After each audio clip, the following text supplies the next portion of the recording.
백성들에게 임재하심을 보여주신 하나님은 모세에게 시내산에 오르게 하신 이유인 십계명을 기록해서 전해 주셨습니다. 현대에서는 이 율법에 대해서 거부감을 느끼는 사람들이 많습니다. 특히 11조에 대해서 더 이것을 좀 거북하게 느끼고 율법이다, 구약이다, 현대는 지키지 않아도 된다라는 말을 하는 사람들이 굉장히 많습니다. 율법은 구약시대 이스라엘 민족에게만 해당하는 것이기 때문에 신약시대를 살고 있는 사람들은 지킬 필요가 없다라고 나름 논리적으로 주장을 하기도 합니다. 바울은 하나님께서 예수님이 오시기 전까지 율법을 초등교사의 역할로 주신 것이라고 설명을 했습니다. 그런데 예수님은 분명하게 율법을 폐하러 오신 것이 아니라 완전하게 하려 오셨다라고 설명을 하셨습니다. 우리 제자훈련 받으신 분들은 이 부분에 대해서 자세하게 공부를 하게 되는데요. 이스라엘 민족들에게만 주신 율법도 있지만 예수님 이후에 모든 사람들에게 주신 율법, 조금 더 구체적으로 말하면 계명이 있기 때문에 무엇을 지켜야 하는지, 어떻게 지켜야 하는지를 예수님께서 완성하셨다라고 말하는 것입니다. 폐하는 게 아니라 없애는 것도, 이 제사제도 우리 지금 지키지 않는다 그러면 레위기 안 읽어도 된다? 그런 말은 아닙니다. 왜 그걸 만드셨는지 그 이유, 그 영적인 의미를 배워야 되는 것이지 하나님이 이제 더 이상 하지 않아도 돼 라는 의미로 하시는 게 아닙니다. 방식이 다르지만 왜 그런 제도를 만드셨는지를 우리는 반드시 영적으로는 지켜나가야 되는 것이죠. 그것을 오늘 본문에서 자세하게 잘 설명을 하고 있습니다. 우리 1절 말씀 보겠습니다. 하나님이 이 모든 말씀으로 말씀하여 이르시되, 자, 하나님이 모든 말씀으로 말씀하셨다라고 20장을 시작하고 있습니다. 그런데 독특하게도 하나님이라는 히브리어 단어는 그동안 사용했던 여호와라는 말을 사용하지 않고 히브리어로 엘로힘이라는 단어로 이 출애굽 입장에서는 변경을 하십니다. 그냥 아무 이유 없이 바꾼 게 아닙니다. 여호와는 언약의 신실하신 유일한 하나님이라는 뜻이고, 엘로힘은 절대자요 전능자이심을 강조하는 이름입니다. 근데 재밌게도 엘로힘 하나님이라고 말씀을 하시면서도 오늘 본문 22절을 보면 내 하나님 여호와니라 라면서 엘로힘 여호와라고 표현을 하고 있습니다.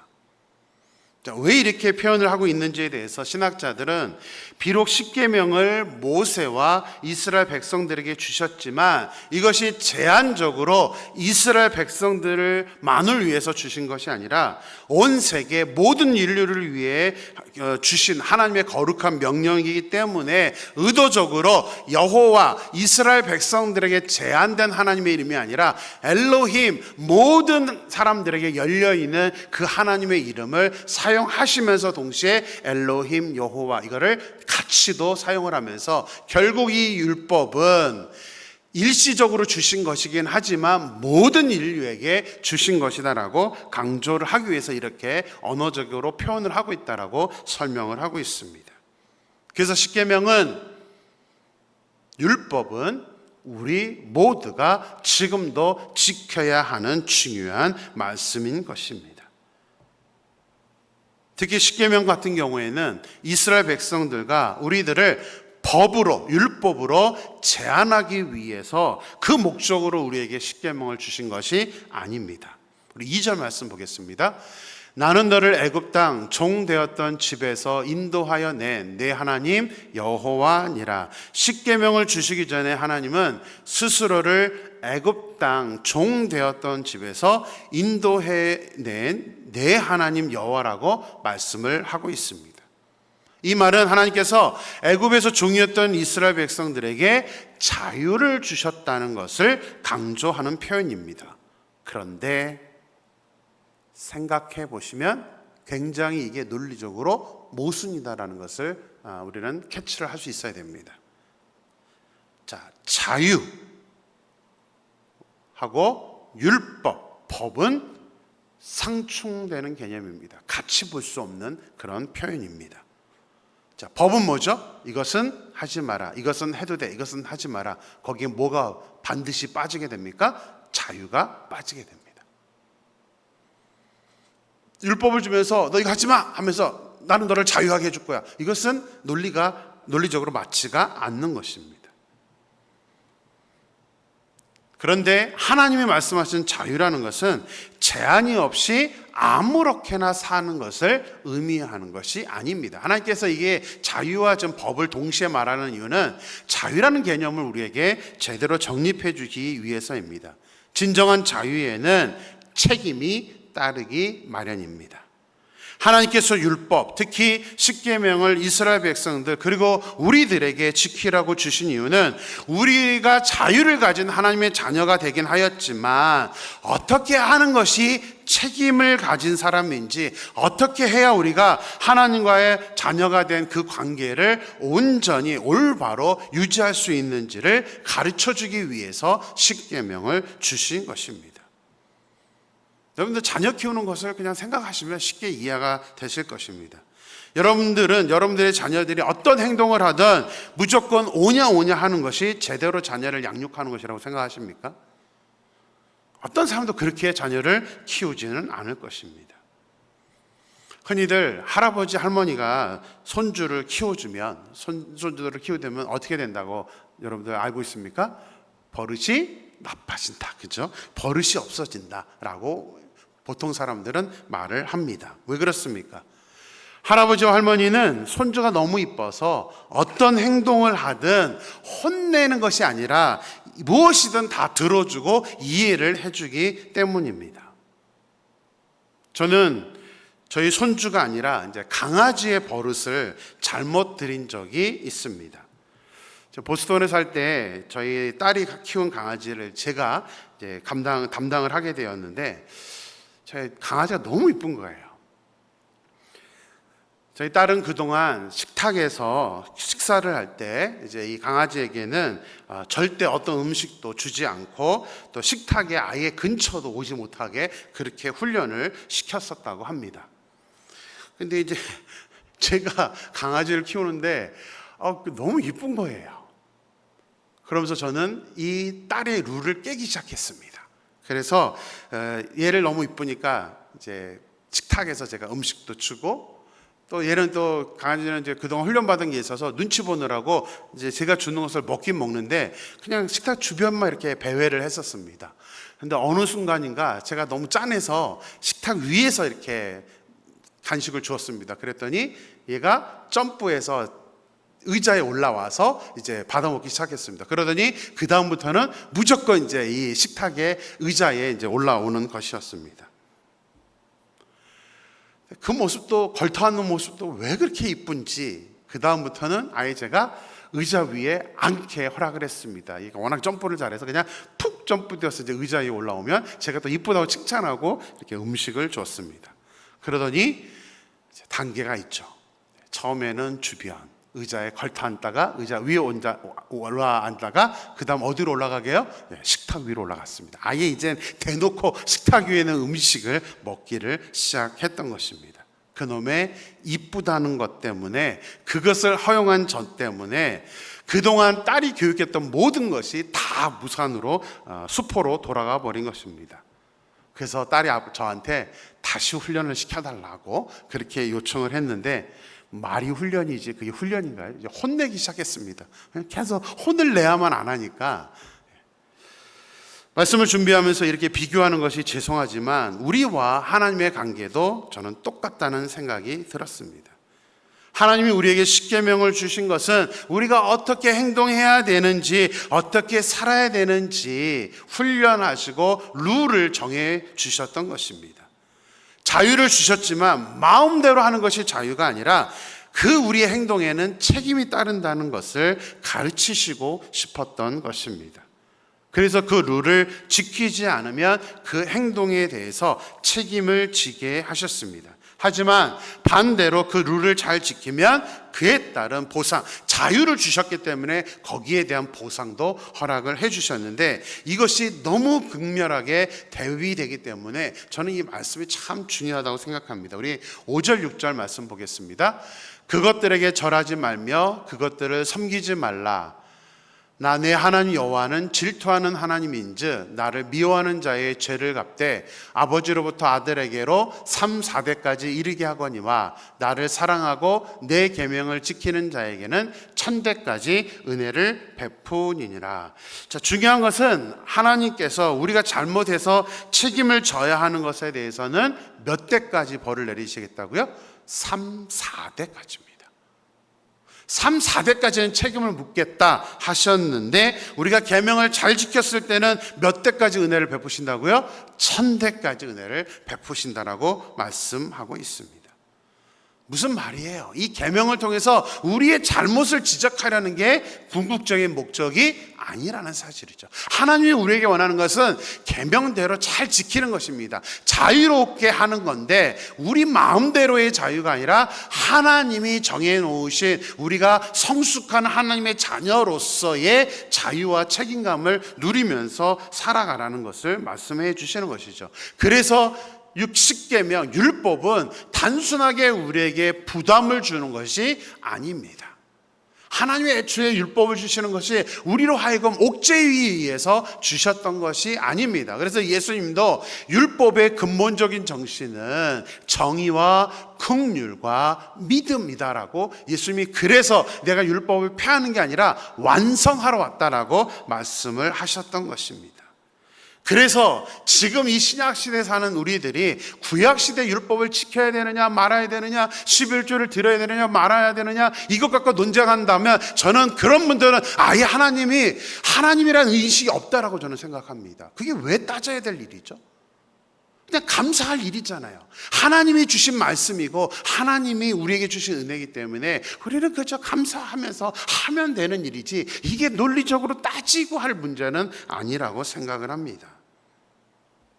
우리가 다시 한번 하나님의 말씀, 십계명을 왜 주셨는지 그 근본적인 마음을 우리가 생각하면서 하나님이 1000대까지 은혜를 베푸시려고 하는구나, 그것이 궁극적인 목적이구나라는 것을 우리가 잘 깨달아서 따지기보다는 우리의 자세는 내가 어떻게 하면 순종할 수 있는가, 내가 어떻게 하면 이 말씀대로 살아갈 수 있는가, 우리는 그것을 염려하면서 저는 사랑하는 임마누엘 모든 분들이 이 약속 그대로 하나님의 말씀에 순종함으로 말미암아 1000대까지 은혜를 받을 수 있는, 복을 받을 수 있는 저와 여러분이 되기를 주님의 이름으로 축원합니다.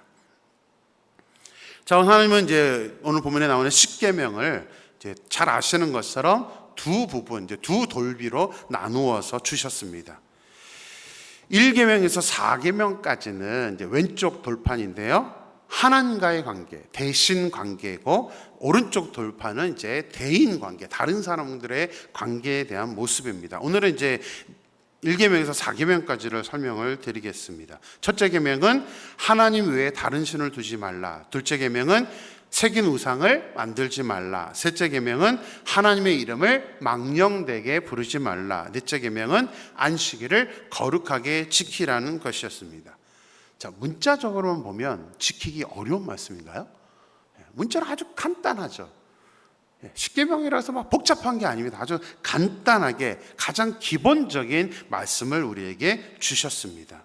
하지만 실제로 우리 생활에서 적용을 하려고 하면 걸리는 것이 많습니다. 1계명 하나님 외에 다른 신을 두지 말라. 2계명 우상을 만들지 말라. 자, 물론 우리는 직접 다른 신을 섬긴다고 생각하지 않습니다. 형상을 만든다고도 생각하지 않습니다. 하지만 다른 신을 둔다는 것이 단순히 다른 종교를 섬기지 말라는 의미는 아닙니다. 우상의 형상을 만들지 말라는 것도 다른 신의 형상을 만든다는 개념만 의미하는 것이 아닙니다. 하나님보다 더 사랑하는 것, 그게 바로 하나님 위에 다른 신을 섬기는 것이고 우상을 섬기는 것이 된다는 것입니다. 우리 냉정하게 하나님보다 더 사랑하는 것이 무엇이 있나를 생각해 볼 수 있었으면 좋겠습니다. 한두 가지인가요? 아니죠. 많죠. 우리가 섬기는 게, 우리가 하나님보다 더 사랑하는 게 너무나 많습니다. 적지 않습니다. 우리가 하나님의 이름을 망령되게 부른다라고 생각하지 않습니다. 그런데 우리의 삶이, 우리의 행동이 하나님의 말씀대로 살지 않는 것, 모든 행동은 다 하나님의 이름을 망령되이 부르는 것입니다. 그렇게 따지면 이 십계명을 우리가 심각하게 고민을 해야 된다는 사실이죠. 특히 현대를 살아가는 우리들에게 가장 크게 고뇌가 되는 것이 이 네 번째 계명입니다. 안식일을 거룩하게 지키라. 물론 현대는, 신약 시대는 안식일의 주인이 예수님이기 때문에 이 부분도 이제 제자훈련에서 잘 제가 설명을 해드렸는데요. 안식일의 주인은 예수님이기 때문에 지금은 우리가 주일을 지킵니다. 주일을 거룩하게 지키라. 어떻게 하는 것이 안식일을, 주일을 거룩하게 지키는 것일까요? 제가 어렸을 때는 주일에 음식을 사 먹거나 돈을 사용해서는 안 된다라고 그렇게 배웠습니다. 또 온전히 주일을 지킨다는 것은 새벽 예배부터 오전 예배, 그 다음에 저녁 예배까지 다 드려야 한다라고 배웠습니다. 그때는 정말 예외적인 사람들 빼고는 주일날 하루 종일 교회에서 살았었습니다. 그런데 지금은 주일에 새벽 예배 없는 교회가 많습니다. 그리고 한국 교회는 저녁 예배가 오후 예배로 변경이 되었고, 또 이제 그나마저도 이제 오후 예배도 없애는 추세에 있습니다. 미주에 있는 교회들의 대부분은 아예 오후 예배가 없습니다. 그렇다고 제가 이 말씀을 드린 것은 라떼로 돌아가자, 옛날로 돌아가자는 말은 아닙니다. 그렇게 하루 종일 예배만 드린다고 해서 우리가 안식일을, 주일을 거룩하게 지킨다는 개념은 아니기 때문입니다.